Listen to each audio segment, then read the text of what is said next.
जय हिंद प्यारे बच्चों। आज फिर एक बार हाजिर हैं आपके बीच सुपर 50 के सीरीज में। आज का क्वेश्चन है, विद्युत क्षेत्र क्या है? द्विध्रुव के कारण द्विध्रुव अक्ष पर स्थित बिंदु पर विद्युत क्षेत्र का व्यंजक ज्ञात करें, अर्थात अक्षीय स्थिति में। ये बहुत ही इंपॉर्टेंट क्वेश्चन है। यानी कि अक्ष पर ये जो विद्युत क्षेत्र की तीव्रता है वो इसी अक्ष पर एक बिंदु है। ठीक है, पहले देख लेते हैं कि विद्युत क्षेत्र क्या है। विद्युत क्षेत्र क्या है? यानी कि कोई भी आवेशित पिंड है, कोई भी मान लीजिए एक पिंड है, ये आवेशित है, तो इसके चारों तरफ जो क्षेत्र का प्रभाव होता है, आवेश का जो प्रभाव महसूस किया जाता है, उसी को बोलते हैं विद्युत क्षेत्र। ठीक है, किसी आवेशित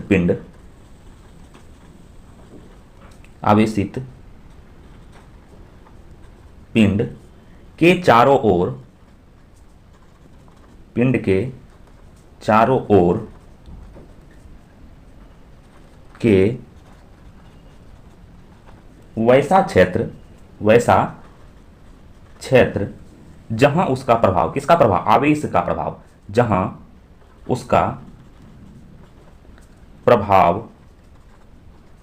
उसका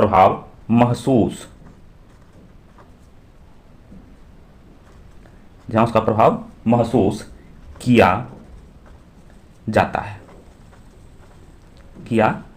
है। समझे? उसे क्या कहते हैं? उसे विद्युत क्षेत्र कहते हैं। विद्युत क्षेत्र कहते हैं।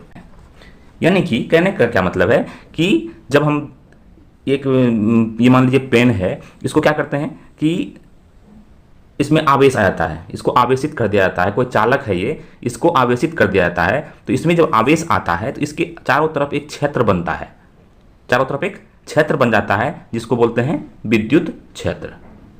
ठीक है, अब दूसरा क्वेश्चन है कि द्विध्रुव के कारण। अब है द्विध्रुव के कारण। द्विध्रुव तो पता है आप लोग को। देखिए ये द्विध्रुव है, ऋण आवेश धन आवेश, और यहां से इसके केंद्र से r दूरी पर एक बिंदु S लिया गया है। तो इस बिंदु पर तीव्रता क्या होगी? तो ये तो अक्ष में ही है। इसके पहले हम लोग देख रहे थे कि निरक्ष में, जो कि अक्ष में नहीं था। ये क्या है? इसी अक्ष में है। तो इस पर तीव्रता क्या होगी? यहां से बिंदु क्या है? r। अब देख लीजिए, आपको पता है कि इसमें बीच में केंद्र होता है, तो केंद्र से इस बिंदु की दूरी a और इधर से a, यानी कि टोटल 2a। अब कहता है कि केंद्र से r दूरी पर, तो केंद्र से r, यहां से अगर O से S की दूरी अगर r है, तो B से S की दूरी क्या हो जाएगी? r minus a। r में a माइनस कर देंगे तो r माइनस a। यहां तक क्लियर है? चलिए अब देख लेते हैं क्या होता है। माना कि दो बिंदु आवेश, बिंदु आवेश क्या? धन ध्रुव और ऋण ध्रुव, धन आवेश तथा ऋण आवेश एक दूसरे से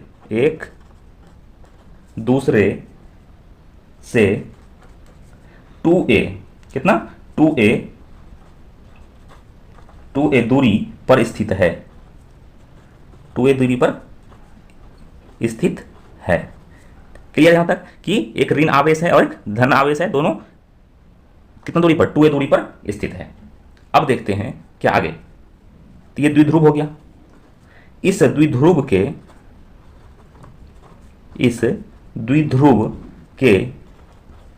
केंद्र O से r दूरी पर, कितना दूरी पर? r दूरी पर स्थित क्या है? r दूरी पर स्थित एक बिंदु क्या है? S है। स्थित एक बिंदु S है, एक बिंदु S है, जो कि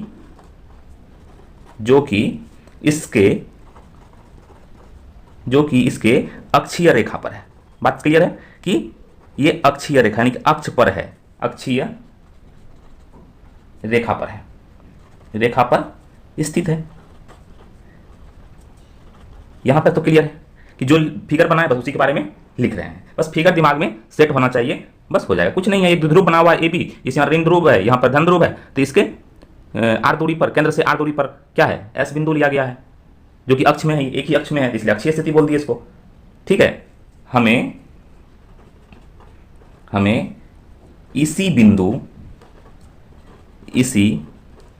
बिंदु ये याद नहीं करना है, बस फिगर बनाना है, अपनी भाषा में भी इसको लिख सकते हैं। बिंदु एस पर विद्युत द्विध्रुव के कारण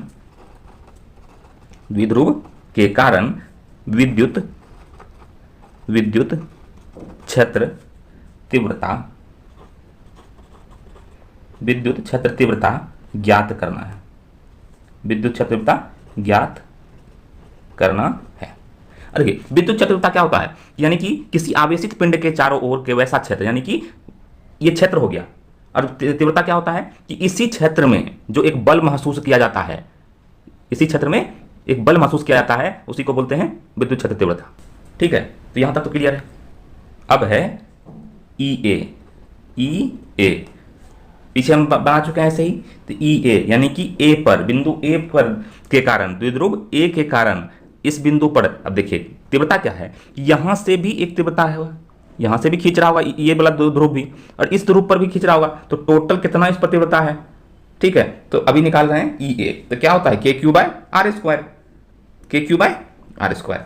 चलिए तो के क्यू, तो के क्या हो जाता है 1/4πε0, के लिखें या 1/4πε0 लिखें, एक ही बात है, इनटू क्या क्यू, क्योंकि क्या हो जाएगा आर स्क्वायर, आर क्या हो जाएगा आर यहां से यहां तक की दूरी क्या हो जाएगी, यहां से चूंकि बिंदु ए से ले रहे हैं तो बिंदु ए से लेकर एस की दूरी क्या हो जाएगी आर प्लस ए, नहीं हो जाएगा, यहां से यहां तक आर, यहां से ए, तो आर प्लस ए, तो लिख देते हैं आर प्लस ए का होल स्क्वायर।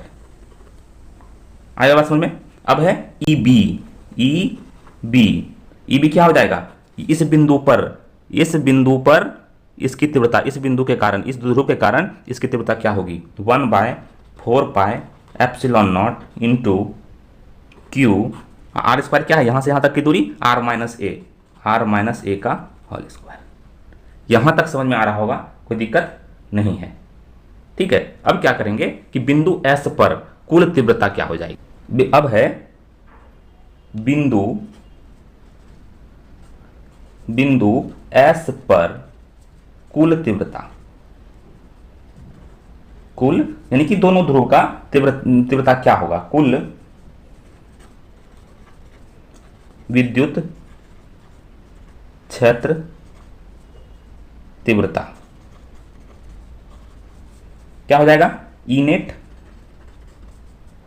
इक्वल टू क्या हो जाएगा ई बी माइनस ई ए। अब देखिए ई बी माइनस ई ए क्यों है, फिगर देख लेते हैं। क्या करते हैं, ई बी कहां से है, यहां से इस द्विध्रुव के कारण जो क्षेत्र है यह है ई बी, और ई ए क्या है टोटल, यानी कि टोटल में अगर इतना माइनस कर दें तो इस दोनों के कारण जो क्षेत्र की तीव्रता होगी वो निकल जाएगा, निकलेगा।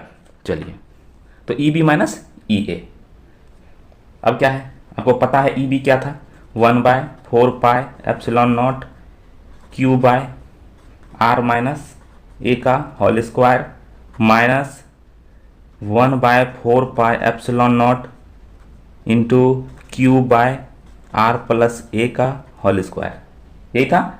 चलिए अब देखिए इसमें गौर से, इसमें भी क्यू है, इसमें भी क्यू है, इसमें भी 4πε0, इसमें भी 4πε0, तो दोनों में क्या करेंगे क्यू बाय 4πε0 कॉमन ले लिए, यहाँ क्या बच गया 1/r माइनस ए का whole square minus 1/r plus ए का होल स्क्वायर। ठीक है, बच गया, समझ में आ रहा है।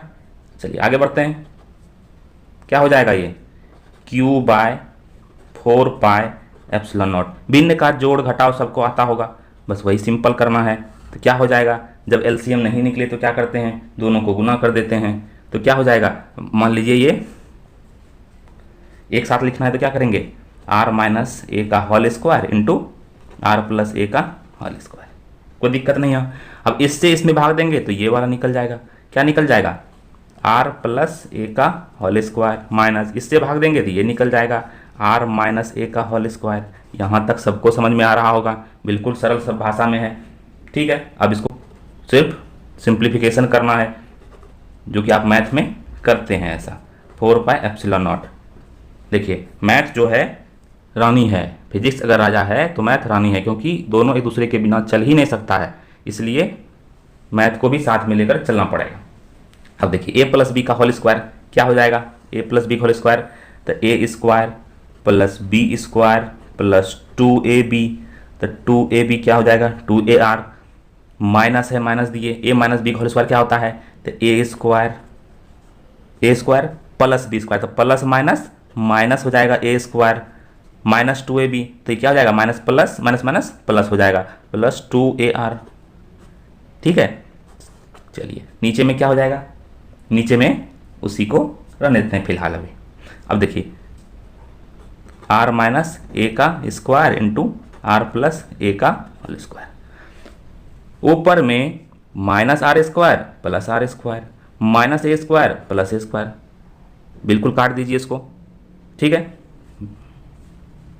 अब है आगे, एक स्टेप आगे बढ़ाते हैं। Q by 4 pi epsilon naught क्या हो जाएगा, ऊपर में 2ar और 2ar, टोटल क्या हो गया 4ar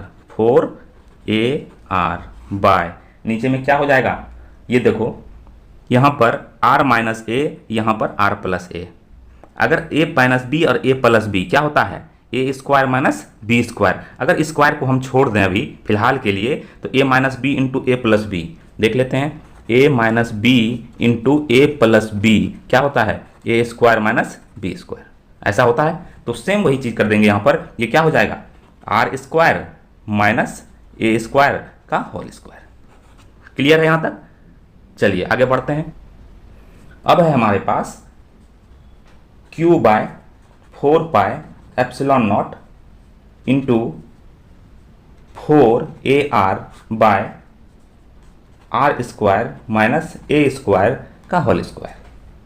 ये इतना है मेरे पास, क्या करेंगे देखो यहाँ 2ar है, तो 2ar को 2q लिख सकते हैं, 2q इंटू 2ar ऐसा लिख सकते हैं, लिख लेते हैं। क्यों लिख रहे हैं यह भी क्लियर हो जाएगा, 2q bye 4 pi epsilon not, ठीक है, इंटू 2ar बाय ऐसा लिख सकते हैं ना कि 2 दूनी 4 QAR वही तो है 4QAR। ठीक है, अब है नीचे में आर स्क्वायर माइनस ए स्क्वायर का होल स्क्वायर। आप सबको पता होगा कि Q इंटू 2a, याद है कि द्विध्रुव में यहां से यहां तक की लंबाई 2a है, ये बिंदु धन ध्रुव ऋण ध्रुव है, तो इसके बीच के P इक्वल टू क्या हो जाता है Q इंटू 2a होता है। तो यही देखिए Q इंटू 2a है, तो अगर Q इंटू 2a है तो ये क्या हो जाएगा 2PR, R तो रहेगा बाय 4 पाई एप्सिलॉन नॉट।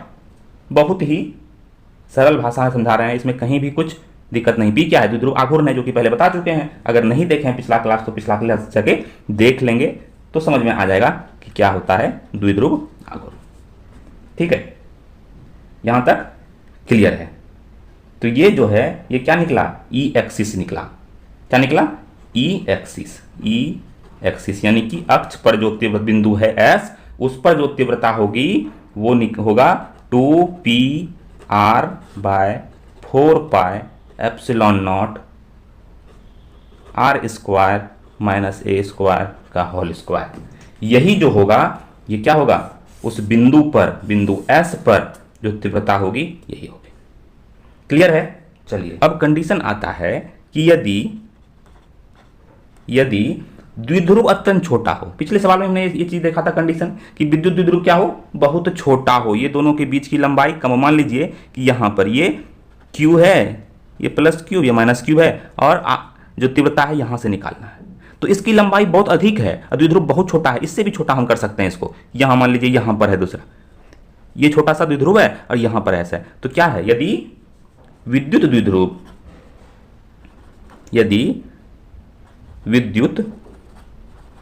द्विध्रुव अत्यंत छोटा हो, अत्यंत छोटा हो, विद्युत द्विध्रुव अत्यंत छोटा हो, अर्थात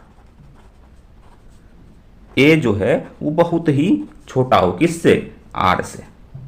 तब क्या हो जाएगा? आर स्क्वायर माइनस ए स्क्वायर, ये लिखें या आर स्क्वायर लिखें, बात बराबर हो जाएगा। तब ई एक्सिस इस स्थिति में ई एक्सिस इक्वल टू क्या हो जाएगा? 2πr by 4π epsilon naught r to the power क्या? आर स्क्वायर, उसका स्क्वायर, यानी कि हो जाएगा ये 2πr by 4π epsilon naught r to the power 4। समझ गए? तो ये हो गया। इसको एक आगे लिख सकते हैं क्या? 2p into r 4π epsilon naught r cube into r, r खत्म हो गया। ठीक है, तो ये जो फाइनली निकला यही हो जाएगा ई एक्सिस, ये निकल जाएगा ई एक्सिस। किस स्थिति में? जब द्विध्रुव अत्यंत सूक्ष्म हो, उस स्थिति में। ठीक है, तो आज का क्लास यहीं खत्म होता है। अगले क्लास में फिर नए प्रश्न के साथ मिलेंगे। तब तक के लिए जय हिंद, जय भारत।